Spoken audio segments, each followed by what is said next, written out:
Bonjour Alain, merci de prendre un peu de temps aujourd'hui pour partager avec nous ton expérience de product management. Donc là, actuellement, tu es product manager chez Blabla Lines, pardon.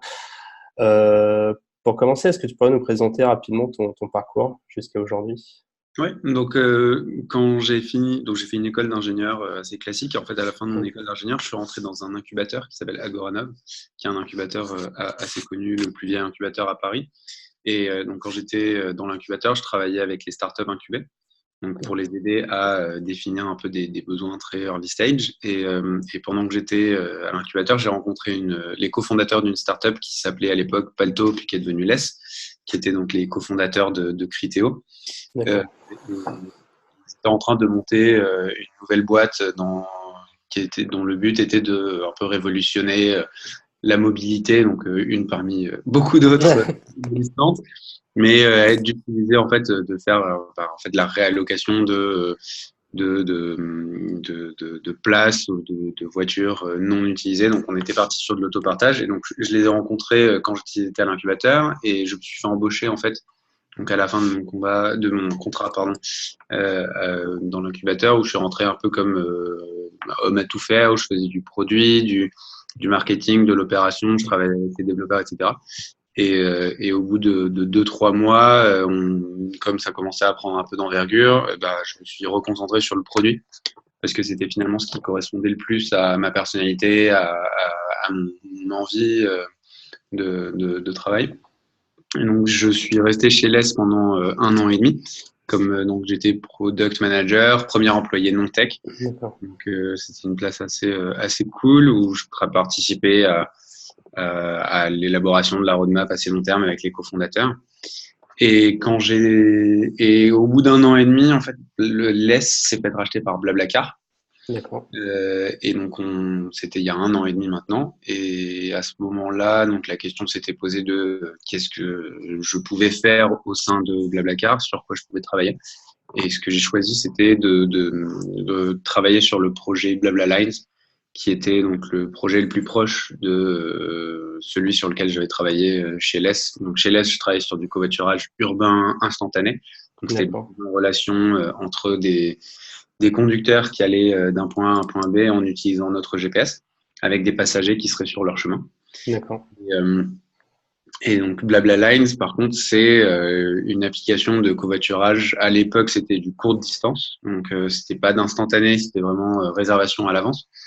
Et depuis, on s'est recentré sur le covoiturage domicile-travail, le commute. Ouais. D'accord.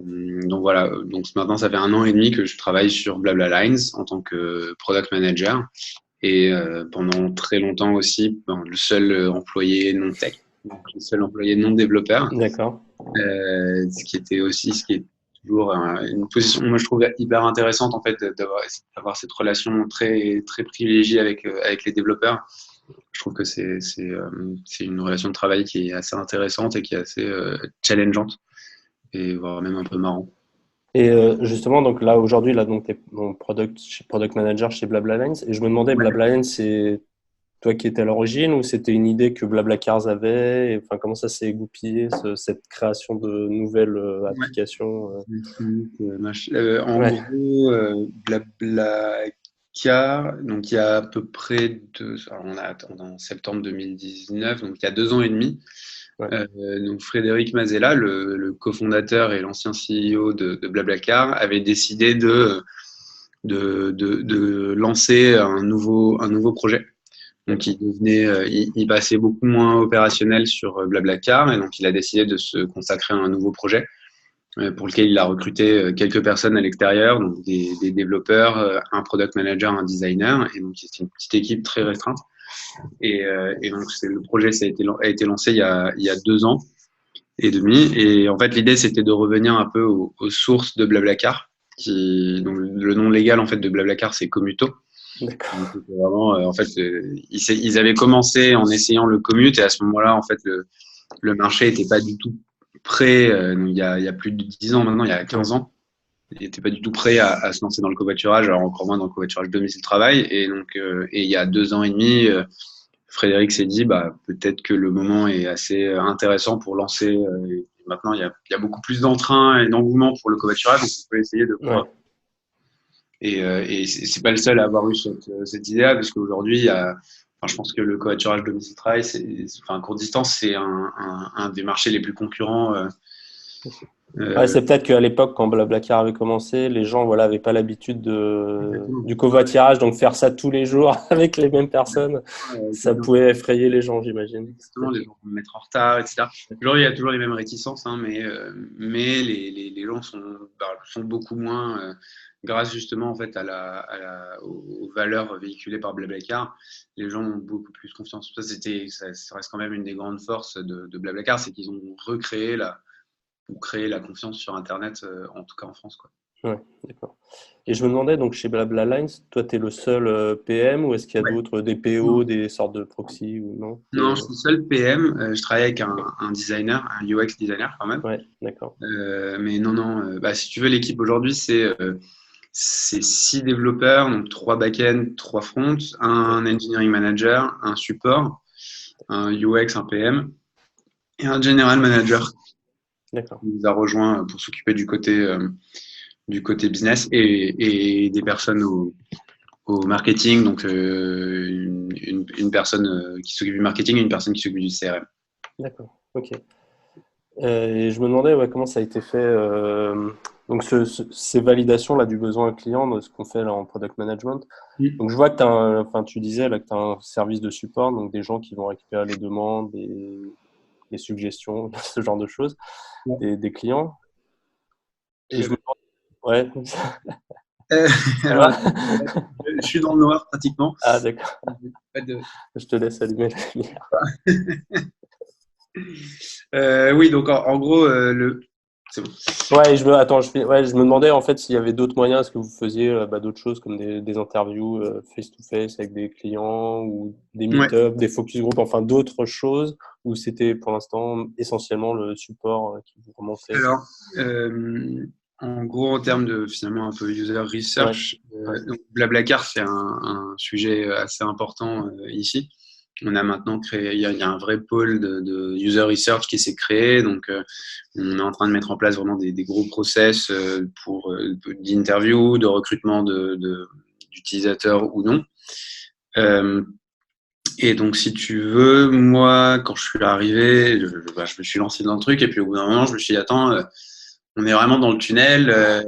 Mais qu'est-ce qu'on cherche à résoudre, en fait? Parce que, ouais. Quel est bon, le problème qu'on essaie de résoudre? Ouais, exactement, on s'est lancé sur voilà, Martel en tête. On va pas se mentir, on n'est que des petits Parisiens ou Parisiennes qui ne prenons que le vélo ouais. ou Le 4 stations de métro, métro, ouais, non pas à pied. Qu'est-ce qu'on connaît vraiment à la galère de prendre la voiture pour aller au boulot tous les jours? Et donc j'ai lancé donc ce à quoi tu faisais mention, une recherche avec un ethnologue d'accord. Ouais. qu'on a recruté pour attends qu'on a recruté euh, pour faire vraiment de la recherche et essayer de comprendre aujourd'hui les gens qui covoiturent pour aller au boulot sans application forcément, mais juste voilà en fait le marché il est existant mais il n'est pas du tout digitalisé. Aujourd'hui, Ouais. c'est vraiment des gens qui covoiturent entre eux, des collègues, des voisins. Et l'idée, c'était, OK, qu'est-ce qui fait que ces gens-là, ils veulent absolument covoiturer? C'est quoi leur pain point aujourd'hui, même qu'ils n'auraient pas forcément identifié? Ouais. Et donc, on s'est dit, on va lancer cette recherche. On est parti aux quatre coins de la France pendant plusieurs semaines pour D'accord. rencontrer donc, des gens. C'était une vraie galère de recruter tous ces Ouais, gens. comment vous avez fait? Comment vous avez On trouvé? est passé par un panéliste D'accord. Ok. qui ont une liste de plusieurs centaines de Ouais, milliers de ouais. personnes. Enfin, tu connais. Oui, je connais, ouais, ouais, enfin qui font des recrutements en fonction des profils et que voilà, vous leur dites on cherche des gens qui font du covoiturage, d'accord. Ok, C'était vraiment pas facile. Et au bout d'un moment, on a fini par y arriver. Et on a interviewé une cinquantaine de personnes où on allait, on covoiturait avec ces gens et à l'aller au retour. Et puis après, on faisait des interviews, soit face-to-face, soit par téléphone, pour creuser et en fait en solo, enfin seul à seul avec la personne ouais, pour creuser des éléments qui pourraient être un peu justement ce qu'on identifiait comme étant des points problématiques. Et donc, on a fait ça. Ça nous a permis de pondre une recherche assez profonde de ces gens-là et d'identifier ce qui était notre long-term goal, en fait, pour une application comme BlaBlaLines. Et après, de manière beaucoup plus ad hoc, on téléphone à des utilisateurs pour discuter, pour essayer de comprendre un comportement qu'ils auraient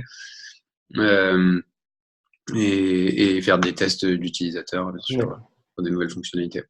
Ok, très bien. Et je me demandais, est-ce que justement, quand vous avez fait ces recherches, il y avait des hypothèses que vous aviez au début et qu'en fait, en faisant les interviews, la recherche, vous vous êtes rendu compte que ces hypothèses étaient complètement fausses ou trop loin, trop. Non, alors, qui était compliqué. Il n'y a rien qui nous a été complètement. Ou alors des choses qui vous paraissaient évidentes, mais qu'en fait, en parlant aux utilisateurs, ça collait pas.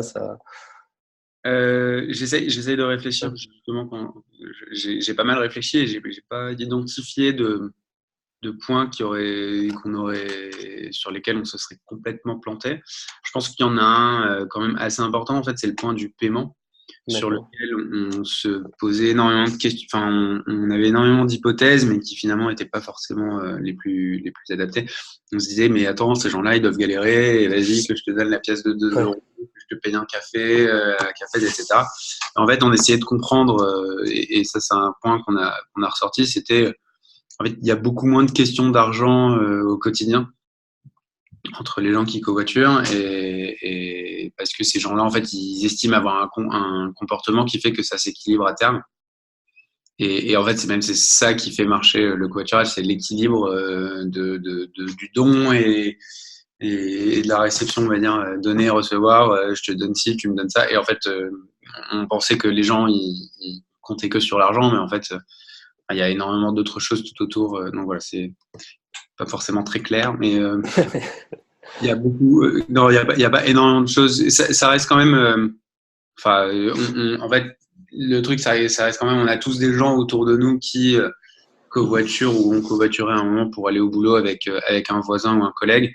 Et donc, forcément, on avait quand même des bribes d'informations qui faisaient qu'on n'allait pas droit dans le mur et ça ne nous a pas sauvés non plus. Ouais, c'était pas un problème sur lequel vous étiez complètement ignorant ou pas du tout utilisateur. Donc, c'est vrai que dans ces cas-là, souvent, c'est difficile de se mettre à la place. Mais c'est vrai que si vous aviez déjà des contacts, ça aide déjà de ne pas partir dans tous les sens. Ok. Concernant la concurrence, donc moi j'avais vu qu'il y avait l'appli, il y a une autre appli là, je crois Caros, mais je ne sais plus si ça existe encore. Et je me demandais en quoi vous êtes différent par rapport à la concurrence. Aujourd'hui, notre argument, notre added value, c'est notre lien très fort avec Blablacar. Sur la confiance, sur la marque. Exactement, tu as la confiance, en la marque et la confiance en les autres utilisateurs.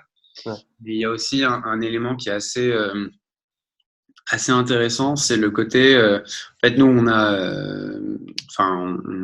on est branché à Blablacar depuis le premier jour quasiment. D'accord. Et ça nous permet d'avoir une liquidité, en fait, une présence énorme sur notre plateforme et de l'augmenter assez facilement en allant faire de l'acquisition auprès de la base de Blablacar et qui reste aujourd'hui notre argument le principal par rapport à nos concurrents, c'est que on a beaucoup plus de gens. Ouais, d'accord.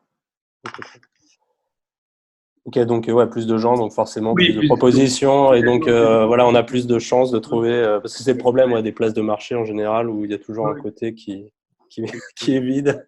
Là, vous commencez direct avec une bonne base, donc ça marche. Comme tu es sur du covoiturage domicile-travail, ton matching est beaucoup plus restreint. En fait, le fait de deux personnes en contact, c'est beaucoup plus restreint que quand tu es sur du long. Par exemple. Et donc, du coup, ça nous aide énormément à avoir une meilleure proposition. Voilà, Ok. Ok, très bien. Merci. Ensuite, je me demandais sur la partie développement, donc développement de l'appli, du back-end, tout ça. Est-ce que tu pourrais nous décrire un peu ce qui se passe jour le jour? Quelle méthode vous utilisez? Est-ce que c'est de l'Agile Scrum? Est-ce que c'est autre chose? Alors, comme j'ai jamais vraiment, je me suis jamais rentré dans les détails. Ouais. Alors, en gros, Après, peut-être que vous en faites sans le savoir, mais je pense que c'est surtout ça. C'est comme le boulevard gentilhomme qui fait de la ouais, prose sans la savoir, mais prose. Ouais. je fais beaucoup de choses sans le savoir. Sur ce genre de méthodo, mais je pense que oui, j'imagine que ça se rapproche vachement du Agile Scrum. Tu sais, tous les matins, on fait notre stand-up. Ouais. Maintenant, vu que l'équipe est en remote, enfin, on a une partie de l'équipe en remote tous les jours, on fait le stand-up par Slack. Donc, Ouais. on a une channel Slack sur laquelle tout le monde met son stand-up tous les jours. Et donc, ouais, on utilise cette méthode-là. On fait des sprints, on établit nos sprints toutes les 2 semaines. On fait du story mapping avant de se lancer dans le design, puis d'en discuter avec les développeurs, avec le reste de l'équipe et de faire nos sprints. Et voilà, en gros. Et on fait bien sûr Des démos. des démos de temps Ouais, en temps, d'accord. des rétros tous les Trop. mois et demi pour discuter D'accord. de ce qui s'est bien passé, ce qui s'est mal Bon. passé. Ça a l'air d'être de l'Agile Scrum, en tout cas. Voilà, sans mettre le nom dessus. Ouais, d'accord. Très bien. Ensuite, je me demandais concernant les indicateurs que vous utilisez Ouais. pour le service. Est-ce que vous utilisez, c'est quoi? Est-ce que c'est les Pareto Metrics ou est-ce qu'il y a d'autres choses que vous utilisez? Et si vous utilisez ça, comment vous les définissez? Enfin, voilà. Alors, on a évidemment t'as enfin, les pilot metrics, c'est acquisition, Ouais, activation, performance, etc. Et donc, ça, c'est évidemment la base. Enfin, je pense que c'est assez important pour tous les produits d'utiliser ça comme base. Après, derrière, on accorde énormément d'importance surtout à l'activation et la récurrence, évidemment, ouais, de plus important. Et puis, on a défini nos propres KPI qui dépendent évidemment de notre activité. Donc, tu as pas mal de, ouais, de KPI qui sont vraiment propres à notre activité. Et donc, comment on les a définis? En fait, on a un peu établi le user journey du premier ouais. jour à, on va dire, enfin, le jour où il Où, arrive. où la personne après vraiment un Ouais, utilisateur actif et l'utilise régulièrement. devient un hyperactif. Et en Ouais, fait, on a vraiment découpé chaque étape en se disant, OK, bah, à telle étape, ce qui importe, c'est le nombre de conducteurs contactés, le nombre de passagers contactés, le nombre de réponses que tu as reçues, etc. Et en fait, on établit l'importance de chaque KPI. Et finalement, on en a gardé je crois, 5 qui sont pas forcément les ARR, ouais. mais ouais, Après, il faut que les métriques soient pertinentes pour vous, que ça soit des choses actionnables sur lesquelles vous. en fait, si tu veux, tu as tes vanity metrics, Ouais, tes sanity, et puis ouais, tu as tes reality, quoi. ouais. Et, et donc, on va définir évidemment des vanity parce que vanity, ça fait quand même plaisir à Ouais, l'équipe. Mais à la fin, c'est ta reality qui kicks in justement d'accord. quand il faut regarder un truc, quoi. Donc, c'est cela qu'on va vraiment regarder au jour le jour. C'est le nombre de trajets faits, c'est le nombre de demandes envoyées et c'est le taux d'acceptation de ces demandes. D'accord, ok, très bien.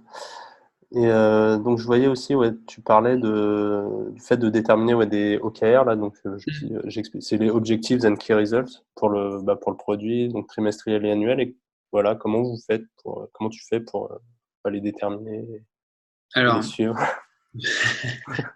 Non, parce que j'avais lu un article récemment où à chaque fois on disait en gros on peut faire des OKR pendant un mois, mais après c'est toujours bon, on verra oui, si on non, a de la chance, si on y évidemment. arrive.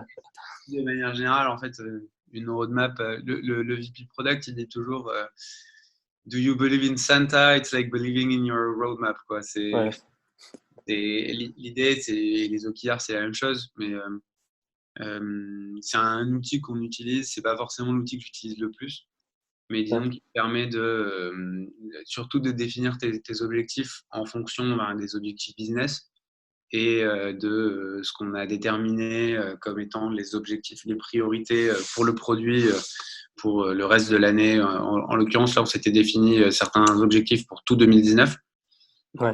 et qui étaient d'activer le plus de conducteurs possible, par exemple, le plus d'utilisateurs. Et en fait, en se fixant cet objectif-là, nous, ça nous a permis à chaque fois que tu te poses la question de ah mais attends, est-ce qu'on ferait pas ci, est-ce qu'on rajouterait pas cette nouvelle feature-là, etc. C'est de te dire, bah, ok, tu la passes par le filtre. C'est, bah, est-ce que, Ouais. en fait, Est-ce que ça répond, enfin, est-ce que ça aide à remplir ce. Exactement. Est-ce que ça va vraiment rentrer dans cet objectif? Les key results, après, bah oui, tes key results, ils vont changer énormément. Pour l'instant, j'ai pas eu de situation où l'objectif avait changé du tout au tout. On a vraiment, deux ou trois, on s'était fixé 3 objectifs au début de l'année et ils sont restés complètement inchangés parce que on avait vraiment identifié les plus importants et il n'y a rien qui nous a pété à la gueule depuis, on va dire. Et puis après, oui, tes key results, tu les fais évoluer tous les trimestres et de temps en temps, j'y vais, je check est-ce qu'on est dans la bonne trajectoire, etc. C'est pas l'objectif, c'est pas. Je m'attache plus à l'objectif et puis les key results évoluent pas forcément, mais plus par manque de temps, comme beaucoup de gens, à mon avis. Ouais, moi, je l'utilise pas non plus beaucoup. Bon, je l'utilise plus comme un outil de communication interne et enfin voilà pour que tout le monde soit à peu près aligné sur l'objectif et voilà ce que tu décrivais sur le filtre, Ouais. c'est une manière de filtrer quand on a des nouvelles idées. Est-ce que ça remplit vraiment est-ce que ça va aider à accomplir l'objectif et les résultats? Ok, très bien. Ensuite, tu l'as évoqué un peu. Là, je voulais faire un point sur l'acquisition et la croissance du nombre de clients. Donc, tu disais que vous utilisez pas mal les canaux internes de Blablacar qui permettaient de ramener des utilisateurs. Je me demandais s'il y avait d'autres, en fait, si vous utilisiez d'autres canaux d'acquisition et lesquels étaient les. Ouais, on fait pas mal de pubs, du Facebook, UAC, ce genre de choses. Et là, on a lancé une grosse campagne de marketing en out of home. Donc, c'est des panneaux Les panneaux. publicitaires. Là, on a lancé une campagne d'affichage sur des voitures. Donc, en gros, on met des gros stickers sur les ailes des voitures et pendant 2 mois sur des axes qu'on a identifiés comme des bons axes à nous. D'accord. Et l'idée, c'est d'avoir ces voitures qui font la pub. Ouais, qui font la pub. Et donc, c'est des canaux d'acquisition qu'on a aujourd'hui. Comme c'est de l'out of home, c'est vachement difficile à évaluer. C'est ce que j'allais demandé. Ouais. Comment vous faisiez pour évaluer le Mais retour? à terme, on sait où est-ce qu'on l'a fait et en fait, tu compares. Vous allez voir s'il y a les itinéraires sur le long, s'il y a plus d'itinéraires qui se déclenchent. Ouais. Exactement. Tu compares très rapidement, tu prends un rayon autour de là où c'est ce qu'on va utiliser pour déterminer si ça a été un succès ou pas. D'accord. Voilà. Après, ce genre de campagne, tu les fais parce que ça fait parler de toi et ça donne énormément de visibilité. Ça convertit pas forcément parce qu'en fait, les gens ils sont en train de conduire ou ils sont en train de marcher si c'est du code. L'idée, c'est surtout, rentrer dans la tête des gens et leur rappeler que faire connaître la marque. Mais est-ce que vous connaissez Blablalines, quoi. Et maintenant, on commence à avoir une sacrée, on commence à être un peu connu, on va dire, mais donc c'est un travail de longue haleine pour se faire connaître. D'accord. Et pour toi, c'est quoi les canaux qui marchent bien? Donc il y a Blablacar. Ouais, vraiment Blablacar et les online advertising, ça reste. D'accord. Et vous aviez testé d'autres choses qui ne marchaient pas du tout et que vous aviez abandonné? On a aussi des partenariats avec des applications type via Navigo et autres. Là, ça va du display, du in-app display, ce genre de choses. Il y en a qui marchent, il y en a qui marchent pas. Ça, c'est dépendre de l'utilisation de leurs utilisateurs en fait. D'accord, très bien. Juste, c'est un détail parce que moi, je fais du covoiturage et en fait, moi, j'en ai fait parce que ma boîte, un de mes clients l'avait mis en place, mais c'était une boîte, c'était le truc de la SNCF, je sais plus le nom, c'était ID-Vroom, ouais, c'est ça, ID-Vroom. Et en fait, ils ont fait la pub en interne. Et je me demande si c'est des choses qui pourraient, sur lesquelles vous réfléchissez. Alors non, nous on a. Parce que je trouvais, juste pour finir, je trouvais que ça sécurise vachement l'utilisateur. Si c'est des gens de la même boîte. Ouais. Non, mais c'est sûr, c'est un aspect qui ne nous laisse pas indifférents, on va dire. Mais en fait, tu pars sur un business model qui est totalement différent à partir du moment où tu commences à passer par à faire de la pub au sein des boîtes, à signer des contrats avec des entreprises. Blablacar, ça reste une boîte qui est quand même B2C. B2C. Ouais. Et aujourd'hui, on a l'avantage d'avoir justement un super canal d'acquisition qui fait que on se sent pas forcément, on n'a pas forcément besoin, on n'en ressent pas forcément le besoin de passer par du B2B parce que du coup, ça devient vraiment, je prends enfin, je vais passer plusieurs mois à aller démarcher une entreprise et puis pour avoir un contrat et derrière, je sais pas combien de dizaines ou de centaines d'utilisateurs, alors que nous, on brasse très rapidement. D'accord, ouais. Donc, ouais, en fait, il n'y a pas forcément de retour. L'effort que ça va vous demander de mettre ça en place, pas forcément. Un boulot de B2B, c'est pas du tout le même business que d'avoir des gens au marketing qui vont ouvrir les vannes sur Facebook, sur Google, ce genre de choses. C'est pas le même boulot et je pense qu'il n'y a pas forcément la connaissance, en tout cas pas dans mon équipe directe sur ce genre de choses. Ok, très bien. Sinon, sur le métier de product management, est-ce qu'en ce moment, c'est quoi il y a des choses qui sont vraiment challenging, qui sont assez difficiles? Moi,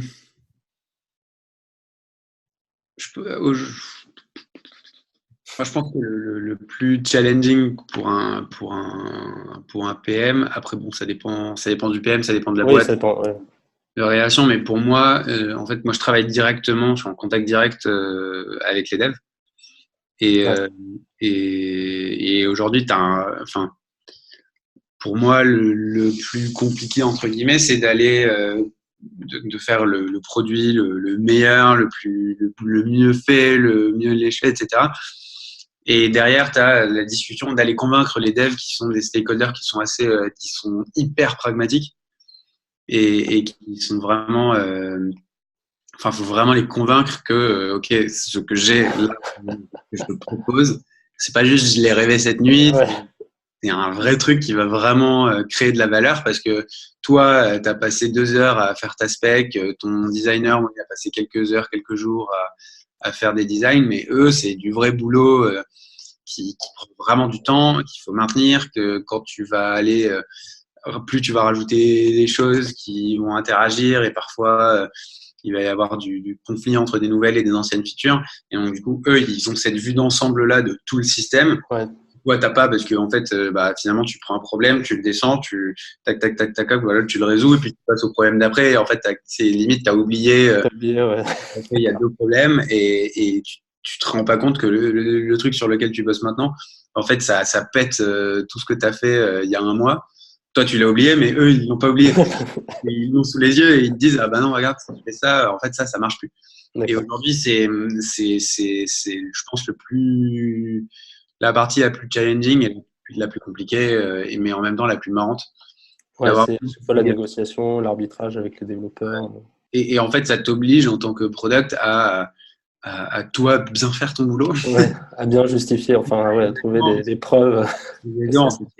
Tu décides de faire une nouvelle feature, de faire une modification, en fait, il faut que tu ailles le soumettre à un utilisateur, il faut que tu t'assures que c'est vraiment nécessaire, que c'est vraiment la meilleure solution, etc.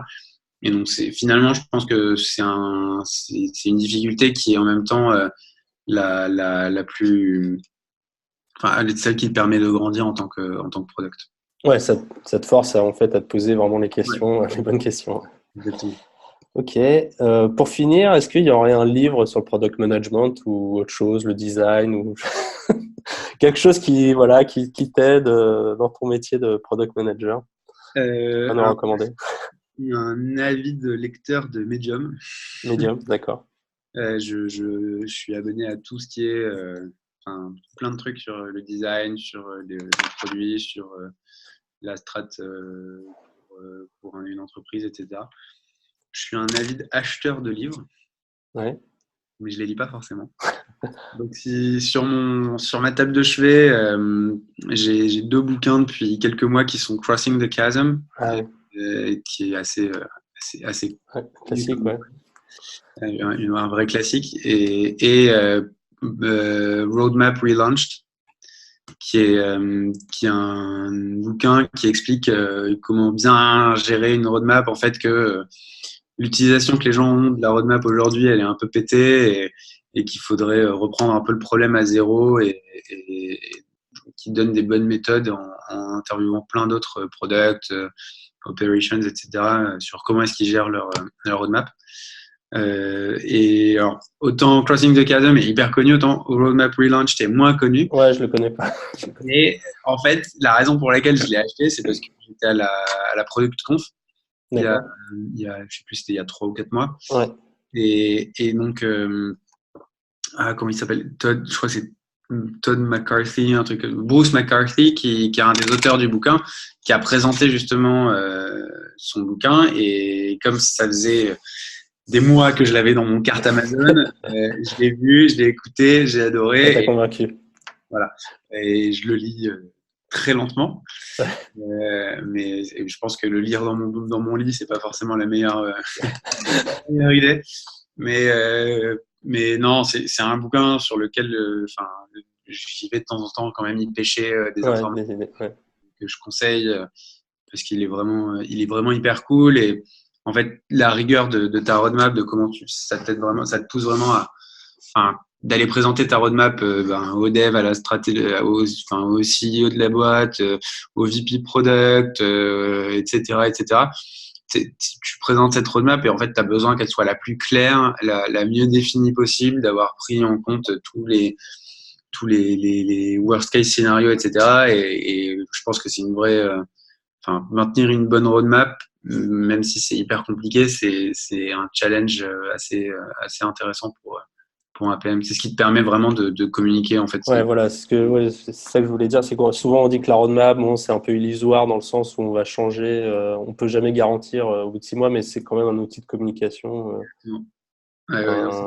pour les équipes de dev, même pour la motivation. Moi, on voit que si on communique pas régulièrement sur la roadmap à un trimestre, 6 mois, les gens ne savent pas trop. Alors nous, moi je mets pas de date sur mes roadmaps. J'estime que en gros, on va développer un MVP et puis si le MVP il est suffisant, on va le shipper. S'il n'est pas suffisant, on va itérer dessus. Mais j'essaye d'éviter de mettre la grosse pression. Tu mets un peu de pression et quand les choses commencent à se matérialiser, là tu dis ok, c'est bon, dans 2 semaines. Ouais. Mais avant ça, histoire que en fait chacun puisse bien cadrer les problématiques et les besoins de chaque feature, j'essaye d'éviter de mettre des dates. Après, il y a quelques mois, il y a quelques semaines, pardon, on a fait un exercice avec toute l'équipe, donc notamment surtout les devs. On s'est enfermé en fait dans un. Alors en l'occurrence, c'était un appartement qu'on avait loué pour une journée et on a fait ce qu'on appelle une dream session et on s'est dit ok. À quoi est-ce qu'on veut que l'application, que le service ressemble fin Q1 2020. Et on a bossé donc tous ensemble. Moi, je faisais le modérateur, je n'intervenais pas sur la roadmap parce que moi, de toute façon, j'avais déjà mes idées en tête. Je voulais influencer personne. Et donc, je servais de modérateur avec l'engineering manager et on s'est divisé en 2 groupes et on a bossé sur la roadmap qu'on voulait. Et ça, c'est un bon moyen en fait. Après, à moi de la mettre en forme, mais d'emporter tout le monde dans la roadmap des 6 prochains mois. C'est bien, d'impliquer toute l'équipe. Je trouve que c'est un truc qu'on pense pas forcément à faire assez régulièrement. Oui, c'est pas forcément naturel de faire ça, oui, mais c'est vrai qu'après, quand on le fait, on voit que les équipes, ils gagnent en clarté d'esprit. Exactement. Et comme je trouve que en fait, je veux dire, en tant que product, ça veut pas forcément dire que je suis product, mais donc je vais forcément avoir les super idées qui vont changer la vie de notre produit. C'est plus, en fait, je suis le gardien de la roadmap, mais dans le sens où m'assurer que a du sens, quoi. Que on part pas dans tous les sens et que on reste vraiment focalisé sur. Mais après. Je récupère des inputs aussi bien des utilisateurs que des développeurs. Et je trouve que les développeurs, comme je te disais tout à l'heure, pour les mêmes raisons, ils ont énormément d'idées hyper intéressantes parce que ils sont tellement dans le truc qu'ils savent ce qui fonctionne et ce qui fonctionne pas. Donc moi, je peux qu'enjoindre tous les product managers à ne pas fuir le conflit avec leurs développeurs, aimer ça, parce que si t'aimes pas le conflit, par contre, quand t'es product manager, Ouais, c'est un peu dur. un peu compliqué. Ok, très bien. Merci Alain. Merci beaucoup pour ce témoignage. Avec plaisir. À bientôt. Salut.